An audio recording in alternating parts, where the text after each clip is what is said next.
Hello, everybody. This is Mackenzie Ibn Hassan, and this is my presentation for Grade 10 History, summative. I'm actually my family is going on vacation on Monday, so I won't be able to be there to present this live, but Mrs. Gar allowed me to record it right now so that I can still get a mark. Anyhow, without further ado, The Ancient Ruins, the Expansion, and How It Changed Society, a presentation by Mackenzie Ibn Hassan. Timeline of events 2022 to 2030. 2018, mysterious tomb found in Scotland does not match up with any architectural styles. 2021, identical tomb found in New Guinea. 2022 February, Twitter user Mudna28Kai claims to have broken into both tombs Twitter thread. In 2022 March, first sign of expansion event. 2022 July, hundreds of people go missing along road towards Prague, Czechia. GPS tracking shows everyone is still on the road. Investigators also go missing because they drove there. 2023 January, Bruno Rivera on Delaware River reports forest and fields growing in front of him.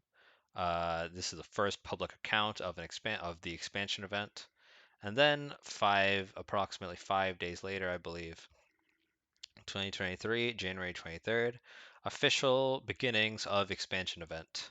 World is set into chaos, trains and roads become possible to travel, and the beginning of the Lost Years era. 2023 September, first appearance of extra humans. 2027 February, extra humans declared to have human rights, classified as outsider members of the Homo genus by UN in November. 2029, airship company Moby Dick enters Fortune 500 top 10. And 2030, February 13th, Mackenzie makes a presentation for Mrs. Gar's grade 10 history class. That is me.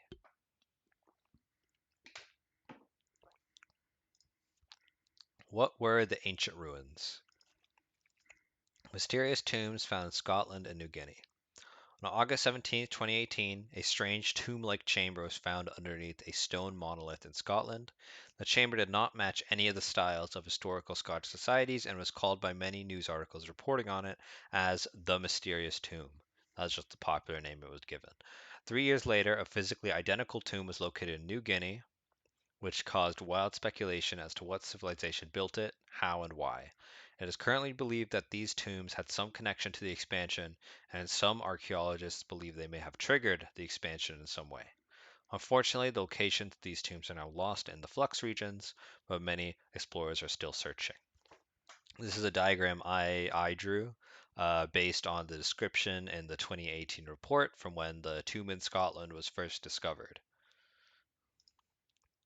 Twitter user at Munda28Kai claims to have completed puzzle.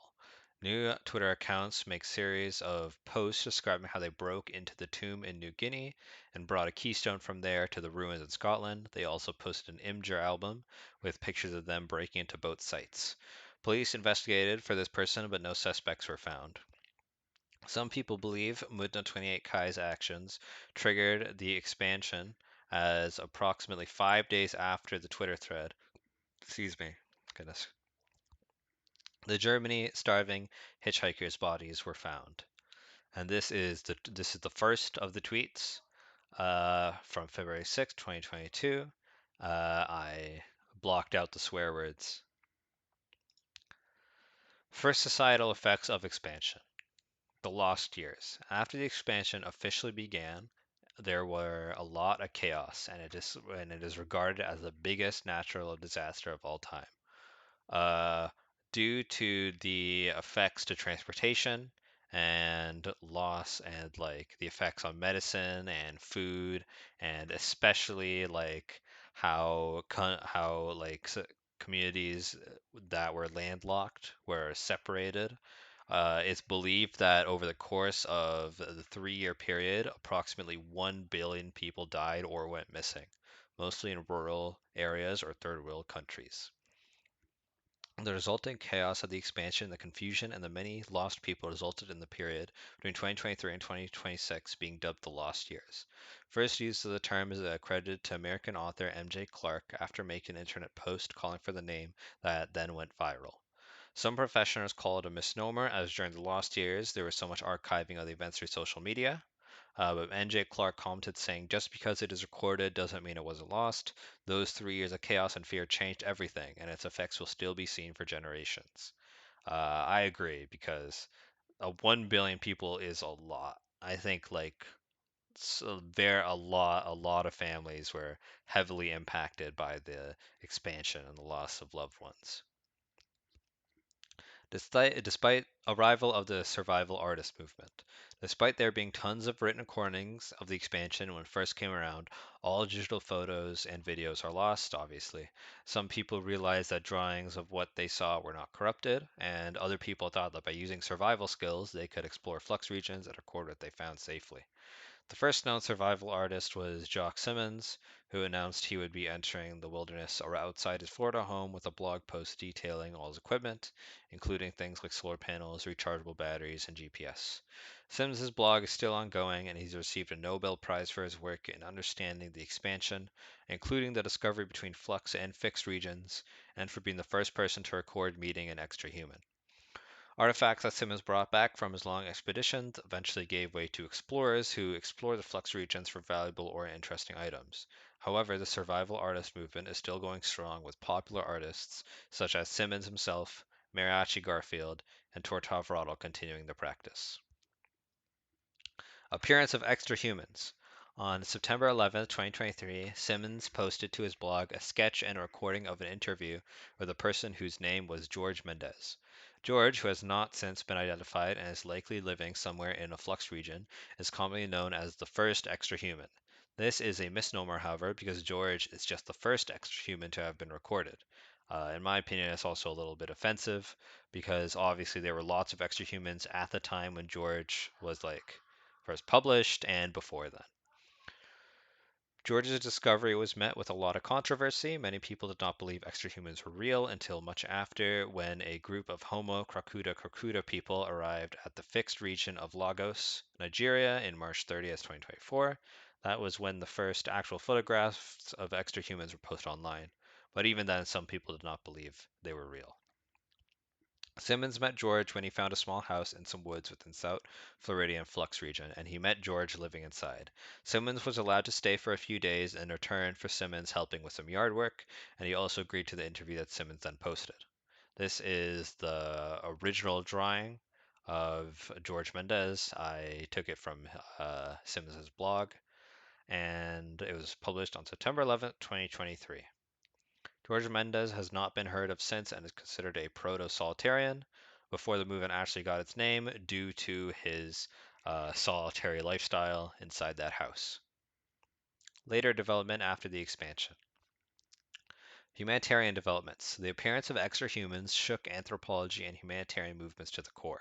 Some people continued to not believe extra humans were even real until the famous court case in 2027 of Wade v. United States, which occurred in Washington, D.C., where Wade Rossi, now classified as Homo ursus arctos, sued the government for recognition of his rights as a person and not as an animal or pet.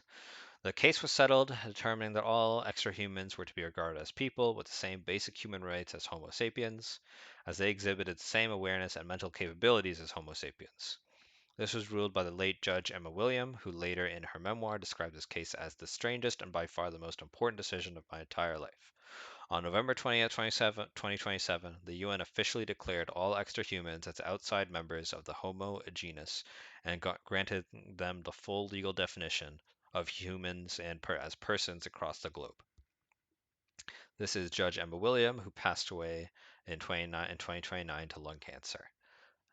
But before she died, she also officiated the first legal wedding between a human and extra-human in 2028. Developments in transportation and shipping.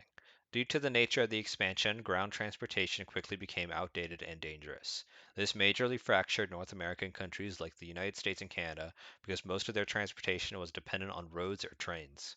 Certain places dependent on water travel, such as Venice, and cities connected by large rivers, such as those along the Egyptian Nile, were able to stay connected physically. The air fixed layer, or the air fixed threshold, was very quickly discovered when it was noticed that helicopters that flew above 3 kilometers from the ground for search and rescue missions could navigate normally.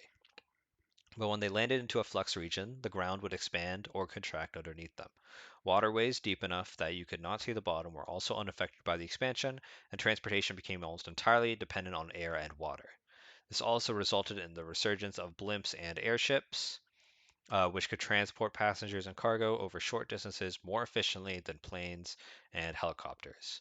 In 2029, the airship company Moby Dick, which specializes in mail and cargo, made it into the Fortune 500 top 10, meaning it was one of the most profitable businesses. Effects of explorer and solitarian movement. The explorer movement is regarded as the successor to the survival artist movement started by Jock Simmons. Survival artists went into flux regions to live off the land and record their findings through art. The explorer movement is characterized by people venturing into flux regions for the purpose of retrieving valuable and anomalous objects. Things like forever lights and repair sprays were among the first and remain common objects found and are always sold for high prices. Many people have tried adventuring into flux regions with the hope of finding something valuable and becoming rich, and several schools and services dedicated specifically to explorers have begun appearing in the recent years. The solitarian movement is described as the choice for many communities, neighborhoods, and groups of houses, including Amish and Aboriginal communities, of maintaining their distance from the original countries by taking advantage of the flux regions.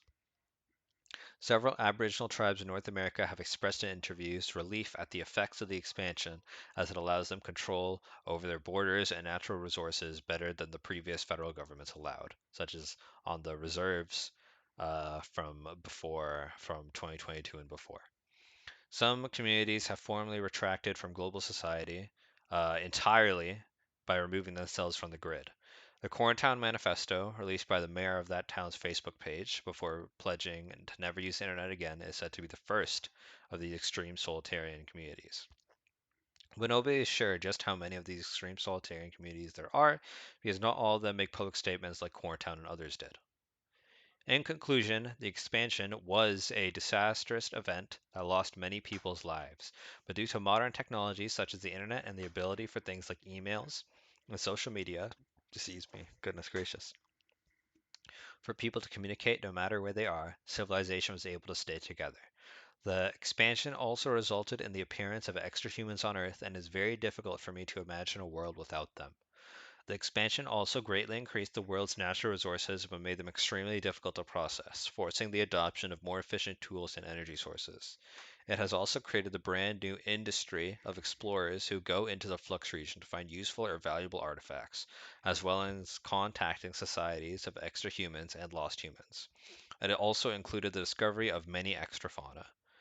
The post-expansion world we live in is in flux just like the ground under our feet. Only by paying attention to history and focusing on the humanitarian needs of the world will we succeed as a global society. Finn, the end. Obviously, I can't do the Q&A section, but if you leave a comment on this YouTube video, I'll do my best to answer it. Thank you again, Mrs. Gar, for letting me record this and not getting a 0 on the assignment. I hope you like it. Thank you very much, and goodbye.